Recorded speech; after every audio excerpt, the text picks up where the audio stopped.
What's going on, everybody? It's Kyo Vinek, and today we're going to be checking out the Google Pixel 8 Pro. I got the obsidian color option, but they also have bay and porcelain. We have a satin back, which looks pretty clean, metal rails with a slight curve on the sides. The Pixel finally went back to a flat display, which is how it should be.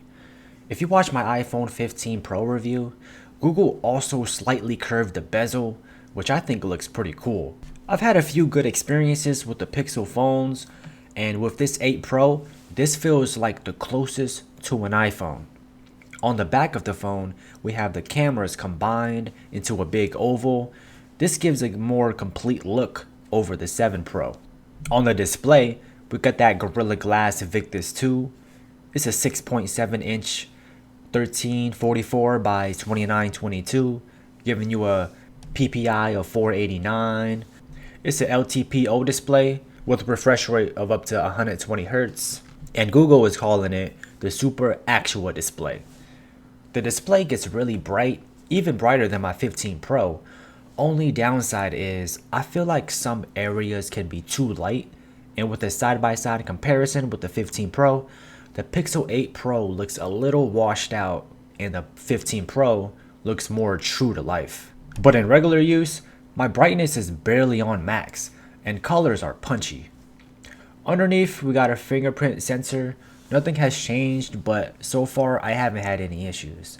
One little thing that I could not help but notice is the font size straight out of the box.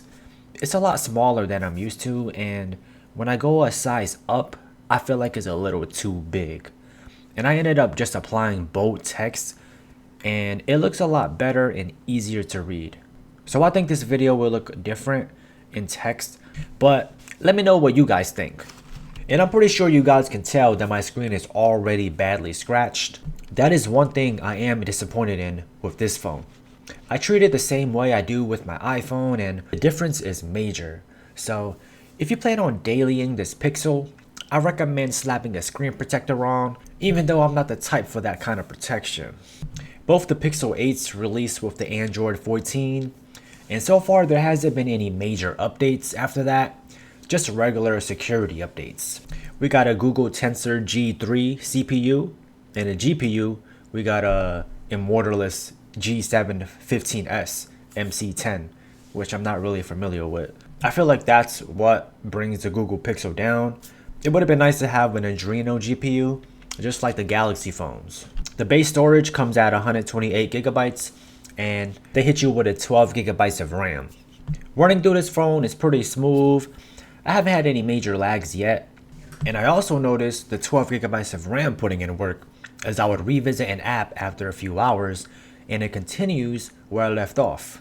There'll be some slight hiccups when I switch between gaming apps, but I feel like that's expected. It's nothing to go crazy over. Most people would find the performance to be more than adequate. Browsing, GPSing, taking photos, even editing photos flows through pretty smoothly. By the way, the 8 Pro highlighting feature is photo and video editing. Features like Magic Eraser, Face Unblur, those are self-explanatory, but the new feature I like is called Best Take. It basically uses its AI ability to choose the best facial expression for those group shots. This is something I feel like no one would think of wanting, but is super convenient over going through multiple photos to find the overall best take. So moving on to the camera, we got a 50 megapixel wide main cam with OIS, two cameras that are 48 megapixel, and one of them is a telephoto and the other is an ultra wide lens. It records up to 4K at 30 or 60 FPS. The selfie cam is a 10.5 megapixel ultra wide that also records up to 4K. Photos come out nice and sharp, good dynamic range, and a pretty fast autofocus. I'm sure you guys know that I had my experience with the original Pixel. After all these years, Google continues to show off its processing abilities through its software. Colors pop, and it keeps up with the other flagships. I don't always record on video with the Pixel, but they improve with the editing function with adjusting unwanted sounds like the wind, which I think is pretty smart. Oh, hopefully the camera's stable. It's probably not, but alright.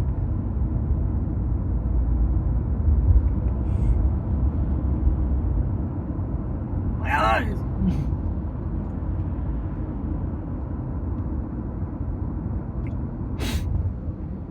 What's going on, everybody? It's Kyo Vinek, and we checking out the video camera on the Pixel 8 Pro.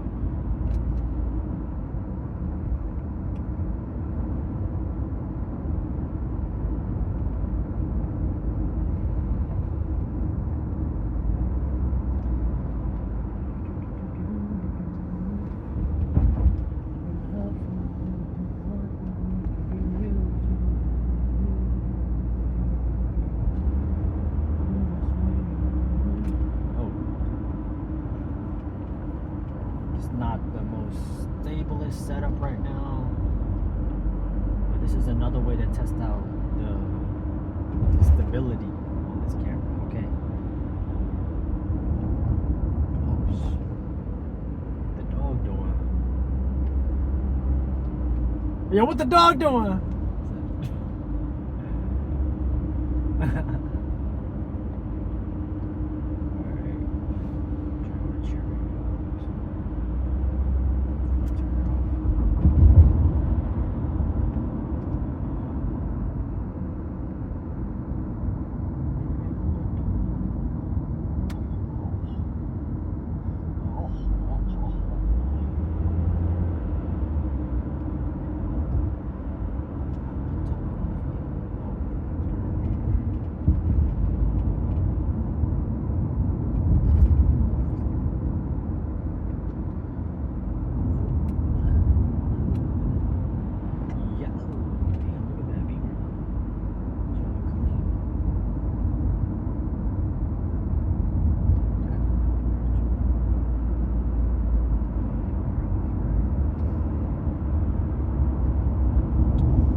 Onto the battery, we have a 50-50 milliampere hour battery. It fast charges up to 30 watts and is advertised it can hit 50% in 30 minutes of charging.